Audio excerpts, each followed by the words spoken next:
Artis bērnībā gribēja būt par dārznieku. Kad dabūja ar bumbu pa galvu, tad nolēma, ka kļūs tomēr par basketbolistu. Arķems, būdams mazs puikas, skatījās policijas akadēmiju un gribēja kļūt par policistu. Kad paaugās, saprata, ka tādā profesijā nav daudz sieviešu, tāpēc tagad grib kļūt par Hugh Hefneru līdzinieku. Mārtiņam bērndienās patika šķūrēt sniegu un domāja, ka nākotnē kļūs par sniega šķūrētāju, bet, kad sniegs nokus, mazais Mārtiņš smagi vīlās, tāpēc tagad kļūs par metrologu. Agrāk Zane gribēja kļūt par delfīnu terapijas ārsti. Arī tagad viņai patīk delfīni, bet vairāk patīk tos zīmēt, tāpēc cer kļūt par slavenu gleznotāju. Sigitai bērnībā patika gatavot, tāpēc sapņoja strādāt kopā ar Mārtiņu Rītiņu. Tagad Sigita sapņo kļūt par Richarda Brensona labo roku.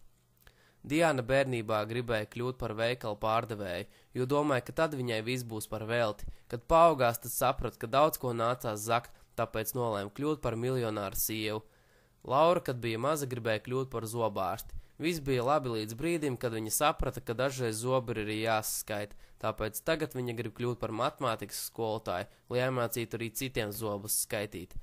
Diana bērnībā vēlējās sekot savām mākslinieckajām izaugsmēm un kļūt par mākslinieci, bet tad nolēma veidot mākslu ar citiem. Edgars, kad bija jaunāks, gribēja kļūt par guberņas mafijas bosu, vēlāk sekojot savām sporta izaugsmēm nolēma, ka kļūs par profesionālu skateri. Edijs bērnībā gribēja iemantot lielākās bandas vadoņa titulu, tāpēc pārvācās uz Aizmaksim. Kad paaugās, tad saprata, ka kļūs par garīdznieku. Elvis bērnībā gribēja iet Omītas pēdās un cerēja kļūt par profesionālu tamborētāju. Vēlāk spārdīja kamolus un saprata, ka kļūs par futbolistu kā Behems. Inta, kad bija maza, tad gribēja kļūt par režisori, kā Stevens Spielbergs, līdz noskatījās filmu Titaniks, tad nolēma, ka kļūs par vienu no medikopteru glābējām, lai varētu izglābt Džeku. Jānis bērnībā gribēja kļūt par arhitektu, bet tad saprata, ka neatšķir konus no cilindra, tāpēc tagad viņš grib kļūt par datorprogrammētāju. Kristiāna gribēja kļūt par hokejistu sievu, bet tā kā hokejistiem bieži tiek izsist zobi, tad tagad viņa grib visus zobus salikt pa vietām. Aija Kristīna Liene bērnībā gribēja kļūt par nāriņām, bet tad saprata, ka viņām nekad nebūs zivs aste. Vēlāk nolēma, ka kļūs par modelītēm. Ritvars bērnībā bija parasts lauku puika un gribēja kļūt par traktoristu, nobrauca vistu un nolēma kļūt par profesionālu tenisistu. Sergejs bērnībā domāja, ka būs fermeris, bet, kad noskatījās filmu ar Brusu Lī galvenajā lomā, tad izlēma kļūt par karatē meistaru. Sindija bērnībā vēlējās kļūt par princesi, taču redzot, ka princis Viljams pārvēršās par krupi, viņas sapnis sagrūva un viņa kļuva par policisti.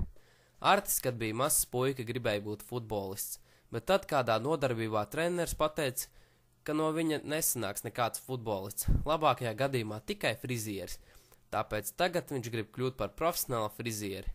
Mārtiņš, būdams bērns, gribēja kļūt par ķīmiķi, bet mācoties laboratorijā nabaks apdedzināja roku, tāpēc tagad viņš būšot ugunsdzēsējs. Emīls, kad bija mazs, nolēma daudz ceļot un būt tūrists. Tad vienreiz kalnā beidzās benzīns, un viņš nolēma kļūt par ātru slēpotāju. Kristiāna, kad bija maza meitene, bieži staipjās un domāja, ka būs olimpiskā vingrotāja, bet sacensībās salauza cirksni un nolēma kļūt par Obamas sekretāri.